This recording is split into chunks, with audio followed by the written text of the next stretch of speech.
नमस्कार. UK Marathi story वर्ल्डमध्ये तुम्हा सर्वांचं मनपूर्वक स्वागत आहे.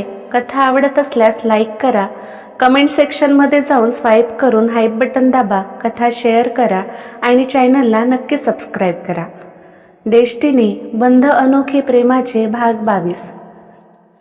वीर एकटक ऑफिसच्या भिंतीवर टांगलेल्या मोठ्या फोटो फ्रेमकडे बघत होता, ज्यावर हार चढवली होती. फोटोतील व्यक्तीला बघून त्याच्या पायाखालची जमीनच सरकली. विक्रमभाई? एकटक बघतच वीर पुटपुटला. तो तसाच खाली बसला. नजर समोर स्थिरावलेली. फोटोवर खाली नाव लिहिले होते, स्वर्गवासी प्रयाग गायकवाड. विक्रमभाई नाही राहिले? प्रयाग म्हणजे आद्या वहिनी विक्रमभाईची बायको? आबासाहेबांना माहीत होते? वीर शॉक होतच पुटपुटला. कितीतरी वेळ तो प्रयागच्या फोटोला बघत होता. भानावर येत तो हळूवार फोटो जवळ गेला. त्याने हळूच त्यावर हात फिरवले.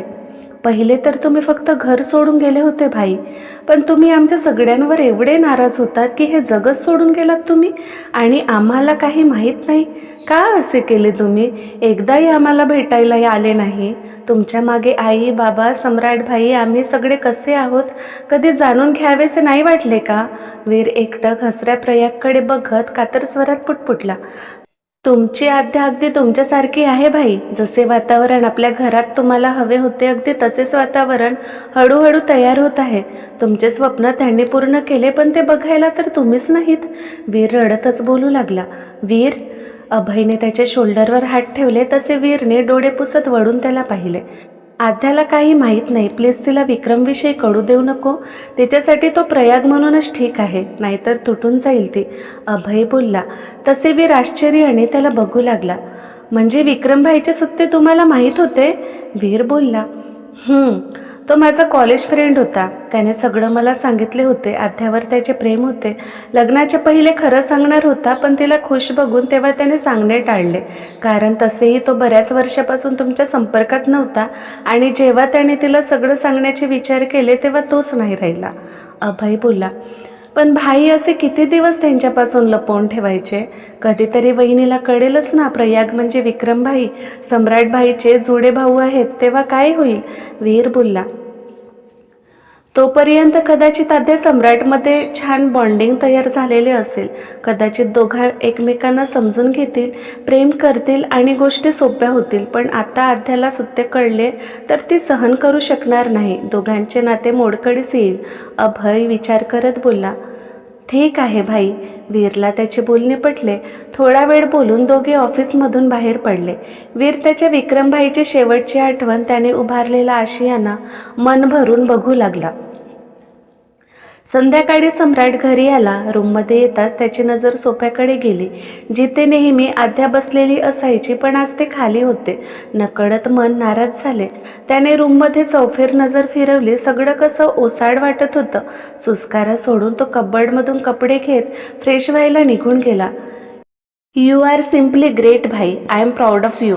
स्वतःच्या हिमतीवर तुम्ही एवढा मोठा आशियाना उभारलात, आणि आद्या वहिनी खरंच तुमची कॉपी आहेत. सेम तुमच्यासारख्या कणखर, निर्भीड लोकांना आपलेसे करणारे. तुमचे स्वप्न पूर्ण करायला त्याने त्यांचे आयुष्यसुद्धा पणाला लावले. वीर सगळीकडे नजर फिरवत मनातच बडबडला. संध्याकाळची वेळ. सगळी छोटी मुलं ग्राउंडवर खेळत होती. सगळ्या मुलांना खुश बघून त्याचे डोळे भरून आले. तेव्हाच त्याचा मोबाईल रिंग झाला. तसे तो भानावर आला. पॉकेटमधून मोबाईल काढले. त्यावर फ्लॅश होणारे नंबर बघून एवढ्या वेळचा स्वप्नविरहात असणारा वीर वास्तवात आला. नकळत भीतीने त्याचे हृदय धडधडू लागले. हॅलो? घाबरतच वीर बोलला. वीर, तू कुठे आहेस? किती कॉल करायचे आम्ही? मोबाईलकडे लक्ष नाही तर तू वापरतोस कशाला? कचऱ्यात फेकून देते. सम्राटचा चिडका स्वर कानावर पडला तसे वीरला भरून आले. आता काही बोलशील का? सम्राट चिडून बोला. भाई? वीर काही बोलणारच की तुझी वहिनी कुठे आहे? सम्राटचा सॉफ्ट सूर कानावर पडला आणि वीर शॉक. चिडलेल्या सम्राटला शांत करणे खूप कठीण काम, पण नुसत्या आद्याच्या नावाने तो शांत झाला. त्याच्यातील बदल वीरला जाणवले. अभय भाई बोलतात ते कदाचित बरोबर आहे. ही यांची डेस्टिनी असेल. म्हणून तर देवाने विक्रमभाई, आद्या वहिनी, सम्राट भाईची दोरी एका नात्यात बांधली. म्हणून तर विक्रमभाई नंतर भाभीची जबाबदारी सम्राट भाईवर आली. सम्राट भाई जर वहिनीच्या प्रेमात पडले तर सगळं व्यवस्थित होईल, आणि आम्हाला वाटते त्याची सुरुवात झाली. भाई एवढे बेचैन तर कधी सेजलसाठीही झाले नसतील. वीर विचारात हरवला. वीर, आर यू देअर? सम्राट वैतागून बोलला. हा भाई, आम्ही वहिनीकडेच जात आहोत, बोलून वीर तडक आध्याच्या रूमकडे निघून गेला. आध्या हातात त्याची आणि तिची एक कपल पीक हातात पकडून एकटक बघत होती, डोळ्यात पाणी. तुझी काळजी, तुझे प्रेम सगळं खोटं होतं प्रयाग, तू मला फसवलेस. आध्या रडतच फोटोकडे बघू लागली. तेव्हाच एक प्रतिकृती तिच्या पुढ्यात उभी झाली, एक प्रकाशमय विलय. त्यामध्ये उभा असलेला प्रयाग, चेहऱ्यावर सूर्यासारखे प्रखर तेज आणि शांत भाव. आध्या, प्रयागने हसतच तिला हाक मारले. तशी तिने शॉक होत पुढे पाहिले. प्रयाग, तू तू खरंच आहेस? आध्याने हातातील फोटो बेडवर ठेवून हळूवार पावले टाकत त्याच्या पुढ्यात उभी झाली. पाणावलेल्या डोळ्यांनी एकटक ती त्याला बघत होती, तर तो हसत तिला बघत होता. प्रयाग म्हणतच तिने त्याला मिठी मारत मोठमोठ्याने रडू लागली. त्यानेही लगेच तिला मिठीत कवटाळून घेतले. त्याचेही डोळे भरून आले. आय लव्ह यू प्रयाग, आता मी तुला कुठेही जाऊ देणार नाही, मला कायम तुझ्याजवळच राहायचे. आध्या रडतच मिठी घट्ट करू लागली. लव्ह यू टू आध्या, मी खूप प्रेम करतो तुझ्यावर, प्रयाग कातर स्वरात बोलला. मग का मला या जगात एकटे सोडून गेलास तू? तुला माहीत आहे ना, माझे जग तुझ्याशिवाय अपूर्ण आहे. मला असे एकटे सोडून जाताना काहीच कसे वाटले नाही तुला? त्याचे दूर होत आध्या चिडूनच त्याला बोलली. डोळ्यातून पाणी वाहू लागले. मलाही नव्हते सोडून जायचे तुला, पण मीही मजबूर होतो. माझे आयुष्य कदाचित तेवढेच होते, पण तुला मी एकटे सोडून नाही गेलो. तुझ्यासोबत मी कायम आहे, तुझ्या हृदयात, तुझ्याजवळ माझा संशय आहे, माझेच प्रतिरूप आहे.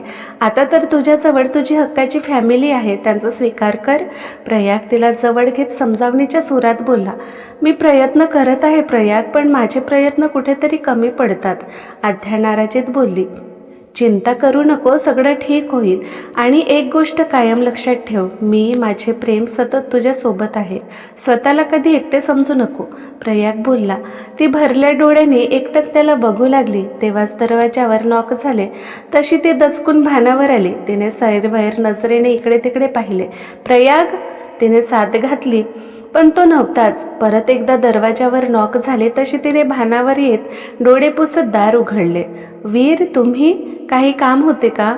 आध्या गोंधळून त्याला बघू लागली.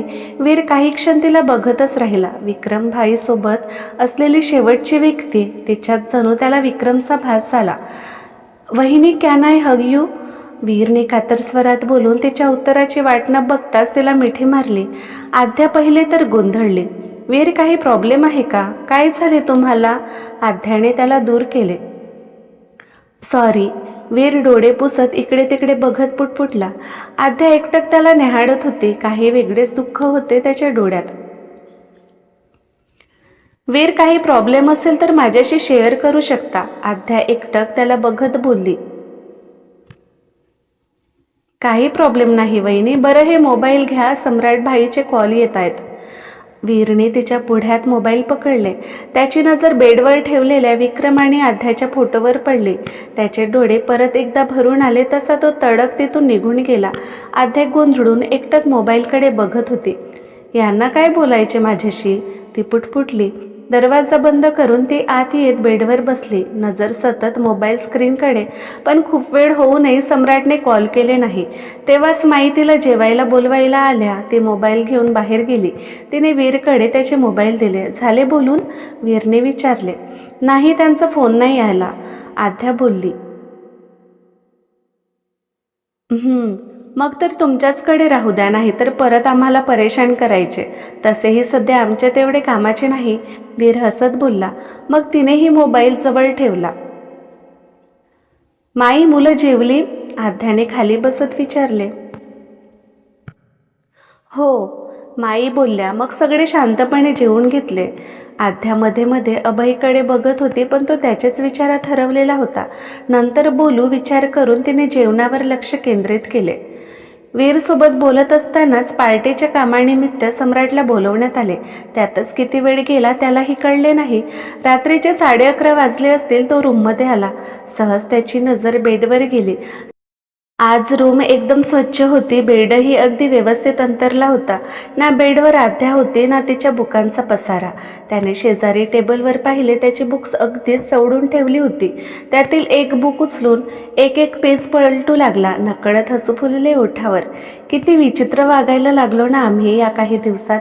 MBA गोल्ड मेडलिस्ट, एवढा मोठा बिझनेसमॅन आम्ही फक्त तिच्या समाधानासाठी नर्सरीचा अभ्यास करतो. तिचे बोलणे, तिचे समजावून सांगणे, तिचा शांत संयमी आवाज, काही औरच आकर्षण आहे तिच्यात. सम्राट हसतच पुटपुटला, आय मिस यू बायको. तुझ्याशिवाय ही रूम, हे बुक्स आणि आम्ही, हो आम्ही अधुरे आहोत. तुझी एवढी सवय झाली आम्हाला की तुझ्या दूर एक क्षणही नको वाटते. तुला छळणे जणू पॅशन झाले आमचे. सम्राट गालातच हसला. आध्याच्या आठवणीने व्याकुळ झालेला. काहीच तास झालेले तिला त्याच्या दूर जाऊन, पण खूप दिवस झाल्याचे त्याला फील होऊ लागला. आम्ही जेवढे तुला मिस करतो तेवढे तूही करत आहेस का बायको? सम्राट हातातील बुक टेबलवर ठेवत पुटपुटला. त्याने भिंतीवर टांगलेल्या घड्याळाकडे पाहिले. 12 वाजायला 5 मिनिटं बाकी होती. काय करत असेल ती? आम्हाला मिस करत आमच्यासारखी जागी असेल की झोपून असेल? मनात विचार चमकून गेला. त्याने हातात मोबाईल घेतले. हो नाही करत, फक्त तिचा आवाज ऐकण्यासाठी म्हणून वेळेचे बंधन तोडून रात्री 12 वाजता त्याने तिला कॉल लावला. 2-3 वेळा कॉल करूनही तिने रिसीव्ह केला नाही. तो वैतागलाच. पण तरीही शेवटचा एकदा त्याने वीरचा नंबर डायल केला. रिंग जात होती पण तिने कॉल रिसीव्ह केले नाही. नाराजीत तो कॉल कट करणारच की तिचा आवाज कानावर पडला. तिचा झोपाळलेला स्वर कानावर पडताच एवढ्या वेळचा बेचैन तो शांत झाला. बेडवर आडवा होत डोळे मिटून घेत तो तिला फील करण्याचा प्रयत्न करू लागला. ती काहीतरी बोलेल विचार करून तो शांत होता, पण हे काय, ती शांतच. त्याने डोळे उघडले. बायको? त्याने तिला हळूवार साद घातली, पण त्याबदल्यात तिचे मंद मंद श्वास त्याच्या कानावर पडले. तो गोंधळलाच. त्याने एकवार मोबाईल कानापासून दूर करून बघू लागला. सिरियसली? आम्ही हिच्या आठवणीत इथे तडपत जागे आहोत आणि ही बिंदास घोरत पडली? हे तू खूप चुकीची केलीस बायको. ह्याची शिक्षा तुला नक्कीच मिळेल. सम्राट वैतागून पुटपुटला, पण लगेच भानावर येत त्याने मोबाईल कानाला लावले. तिचे हळूवार सुरू असलेले श्वास जणू मधुर संगीतासारखे त्याला भासले. त्याने लगेच डोळे मिटून घेतले. गाढ झोपेत असलेल्या तिला कॉल सुरू असल्याचेही लक्षात आले नाही. सकाळी आध्या मुलांसोबत बोलत होती. त्यांचं स्कूल, अभ्यास यांची चौकशी करू लागली. सगळी मुलं तिच्या प्रश्नाची उत्तरे देत होते. दीदी, किती दिवसांनी तू आम्हाला भेटायला आलीस? तुला आम्ही खूप मिस करतो. तू इथेच ये ना राहायला. आपण खूप धमाल करू. मध्येच एक छोटी मुलगी बोलली. तिची री बाकी सगळ्या मुलांनी ओढली. सॉरी बाळा, मलाही तुमच्या सगळ्यांची खूप आठवण येते, पण मी तुमच्यासोबत नाही राहू शकत. पण आय प्रॉमिस, यानंतर मी प्रत्येक महिन्यात तुम्हाला भेटायला येईन. आध्या त्यांच्या डोक्यावरून प्रेमाने हात फिरवत हसतच बोलली. तसे सगळे मुलांनी खुश होत तिला मिठी मारली. दूर उभे राहून अभय, वीर त्यांना कौतुकाने बघत होते. तेव्हाच वीरचा मोबाईल रिंग झाला. त्याने समोर बघतच कॉल रिसीव्ह केले, पण सम्राटचा चिडका स्वर कानावर पडला तसे तो भानावर आला. वीर, आजच्या आज तू तुझ्या भाभीला घेऊन इकडे परत ये, सम्राट बोलला. भाई, असे अचानक? आम्ही आणखी 2-3 दिवस इथे राहणार होतो ना. मग काय झाले आणि भाभीला अचानक परत जाण्याचे कारण काय सांगू? वीर काहीसा गोंधळून बोलला. ते आम्हाला काही माहीत नाही. संध्याकाळपर्यंत आम्हाला तुम्ही दोघे घरी हवे आहात, अँड दॅट्स फायनल. सम्राट त्याचा निर्णय सांगून मोकळा झाला. पण भाई, भाभीला काय वाटेल? वीर बोलतच होता की तू तिला घेऊन येतोस की आम्ही तिकडे येऊ? सम्राटने धमकी दिली. तसे वीरला धडकी भरली. तसेही त्याची धमकी पोकळ नसायचीच. आणि सम्राट जर सांदगडला आला तर त्याला आध्याचे सत्य माहीत होईल, परिणामी तिलाही, आणि सगळं विस्कळीत होईल. या विचारानेच वीरला घाम फुटला. नाही भाई, तुम्ही नका येऊ इकडे, आम्ही करतो काहीतरी. वीर घाबरून कपाळावर जमा झालेला घाम हाताने टिपत बोलला. थोडा वेळ बोलून सम्राटने कॉल कट केले. वीर आश्चर्याने मोबाईलकडे बघतच राहिला. यांना काय झाले अचानक? स्वतःच इकडे यायची परमिशन दिली आणि स्वतःच घरी बोलवत आहेत. यांचे ना काही समजतच नाही. नेमके काय सुरू आहे यांच्या डोक्यात? वीर बोलला. काही प्रॉब्लेम झाले असेल. सम्राटने काही विचार करूनच निर्णय घेतला असेल. तसेही निवडणुकीचे वारे वाहत आहेत. असे बाहेर राहणं तुमच्यासाठी योग्य नाही. अभय त्याला समजावत बोलला. पण भाभी, त्यांना काय सांगू? इथे आल्या तेव्हापासून किती खुश दिसत आहेत त्या.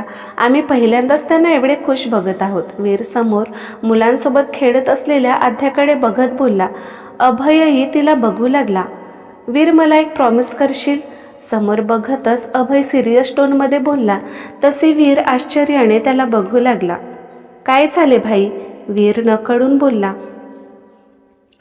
विक्रमकडून सम्राटचा तापट स्वभाव, तुमच्या घरातील वातावरण सगळं जाणून आहे मी. आध्या तिथे एकटी आहे, प्लीज तिला सांभाळून घे. तिला कधीही एकटे सोडू नको. मी चांगलेच ओळखून आहे माझ्या बहिणीला. कितीही प्रॉब्लेम असू दे, ती कोणाला तिचे दुःख सांगणार नाही, एकटीच कुडत बसेल. अभय आध्याच्या काळजीने कासावीस झाला. डोंट वरी भाई, सम्राट भाई कितीही जरी तापट असले तरी खूप समजदार आणि प्रेमळ आहेत. ते भाभीला सांभाळून घेतीलच, पण आम्हीही जमेल तशी भाभीला साथ देऊ. त्यांना एकटे सोडणार नाही, तुम्ही निश्चिंत राहा. वीर त्याला आश्वस्त करत बोलला. आध्याला काहीतरी कारण सांगून वीरने कोल्हापूरला परत जात असल्याचे सांगितले. तिची इच्छा तर नव्हती, पण जाणं भाग होतं. सगळ्यांचा निरोप घेऊन एकवार आशियानाला डोळे भरून बघून ती कोल्हापूरच्या दिशेने निघाली. ती जात असल्याने सगळी मुलं रडायला लागली. काही तर कारच्या मागे धावू लागली. आध्या त्यांना वळून बघत रडतच बाय बोलली. केअरटेकरने मुलांना अडवले. तसे सगळी मुलं गेटवर उभी हात हलवून पाणावलेल्या डोळ्यांनी तिला बघत निरोप दिले. आध्या चांदगडला येताना जेवढी खुश होती तेवढीच नाराज कोल्हापूरला जाताना होती. वीर मिररमधून तिलाच बघत होता. सीटला मागे मान टेकून डोळे मिटून बसलेली, डोळे पाणावलेले, चेहऱ्यावर दुःखाची छटा तिला तसे बघून त्याला गलबलून आले. तिला अचानक आलेले बघून सगळे आश्चर्यचकित झाले. तुम्ही तर आणखी काही दिवस तिकडे थांबणार होतात ना? अहिल्याबाईने न राहून विचारलेस. सगळ्यांच्या भेटी झाले. जास्त दिवस तिथे राहून कदाचित तिकडे परतायला अवघड झाले असते, म्हणून निघून आले. आध्याने थाप मारली. बरं ठीक आहे, थकला असाल, थोडा वेळ आराम करून घ्या. अहिल्याबाई बोलल्या तशी आध्या तिच्या रूममध्ये निघून गेली. एकदम स्वच्छ नीटनेटकी असलेली रूम बघून जरा तिला आश्चर्यच वाटले. जसे सोडून गेले अगदी तशीच रूम आहे. हे घरी आले नव्हते का? आध्याच्या मनात विचार चमकून गेला. मनातील विचार बाजूला सारून ती फ्रेश व्हायला गेली. संध्याकाळी सम्राटने लवकरच घरी येत पडतच रूम गाठली. कधी एकदा आध्याला बघतो असे झाले त्याचे. त्याने सवयीप्रमाणे धाडकन दरवाजा उघडले आणि ती नजरेस पडली. बेडवर शांत झोपून असलेली. तिला बघताच नकळत हसू फुलले ओठावर. हळूवार पावलं टाकत तो तिच्या जवळ जात खाली गुडघ्यावर बसून एकटक तिला निहाळू लागला. किती वेळ गेला त्यालाही कळलेच नाही, पण तिला बघतच राहावे वाटत होते. त्याने हळूच तिच्या चेहऱ्यावरून हात फिरवले. त्याच्या स्पर्शाने आध्याला जाग आली. तिने डोळे किलकिले करत उघडले. तिची नजर एकटक तिला बघत गालात हसणारे त्याच्यावर पडली. तशी ती दचकून उठून बसली. तुम्ही केव्हा आलात? आध्याने जरा घाबरून विचारले. गुड इव्हनिंग बायको. तिचे उत्तर न देताच तिच्या शेजारी बेडवर बसत सम्राट गालात हसत बोलला. आध्या गोंधळून त्याला बघू लागली. काहीशी चमक होती त्याच्या डोळ्यात. तुम्ही मुद्दाम मला बोलावून घेतले ना? आध्याने त्याच्याकडे रोखून बघत विचारले. त्याने हसतच होकारात मान हलवली. पण का? 2 दिवस तिथे थांबले असते तर काही बिघडले असते का? आध्या काहीशी चिडून बोलली. खूप काही बिघडले असते. आम्ही तुला कॉल केले तर उचलले का नाहीस? तिच्या डोळ्यात बघत सम्राटने विचारले. कॉल? केव्हा केले? मी तर तुमच्या कॉलची किती वाट बघत होते, पण आलाच नाही. आध्या न समजून बोलली. आम्हाला झोपेतून वेळ मिळेल तर बोलू ना आम्ही. तिच्याकडे रोखून बघत सम्राट बोलला. म्हणून कोणी असं करतं का? आध्या गाल फुगवून बोलली. आम्ही करतो. तू आमच्याशी बोलले नाहीस त्याची पनिशमेंट. डोळे मिचकावत सम्राट बोलला.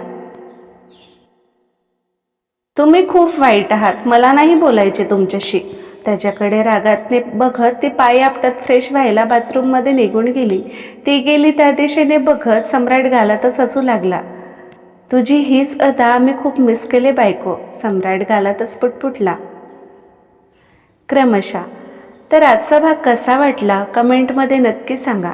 लवकरच भेटू पुढील भागात. नमस्कार.